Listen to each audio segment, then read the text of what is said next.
ប៉ុន្តែវាតាក់ទងពីរឿងសង្គមតាក់ទងពីរឿង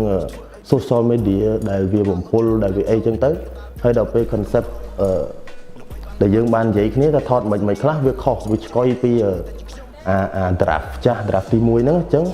ខ្ញុំមកខ្មែរវិញហ្នឹងគាត់មកមួយអាទិត្យបន្ទាប់ហ្នឹងគឺខ្ញុំសល់ពេលមួយអាទិត្យសម្រាប់សរសេរបទហ្នឹងហើយមួយអាទិត្យហ្នឹងគឺខ្ញុំសរសេរអត់ចេញសរសេរគៀងព្រោះអីបច្ចេកនេះបច្ចេកធំគាត់ director direct ឲ្យអ្នក rap នៅបារាំងល្បីៗដែរហើយដល់ពេលអញ្ចឹងធ្វើឲ្យខ្ញុំ stress ខ្ញុំគៀងមួយអាទិត្យហ្នឹងសរសេរអត់ចេញទេបាទហើយយើងពិបាកប៉ុន្តែស្អីដែលវាជោគជ័យហ្នឹងគឺជោគជ័យស្អែកឡើងត្រូវថតអីថ្ងៃហ្នឹងធ្វើឲ្យអ្វីគ្រប់យ៉ាងរកបានពោះក៏រកបានថ្ងៃហ្នឹងទៅសេប្រូលហើយក៏ខ្ញុំទៅសេឲ្យថ្ងៃហ្នឹងសេចាប់ផ្ដើមទៅសេបាយថ្ងៃហើយខ្ញុំចាប់ផ្ដើមទៅសេមកគឺទាំង record ទាំងអីហ្នឹងចប់ម៉ោង 5 ល្ងាចហើយស្អែកឡើងបានយើងបានថត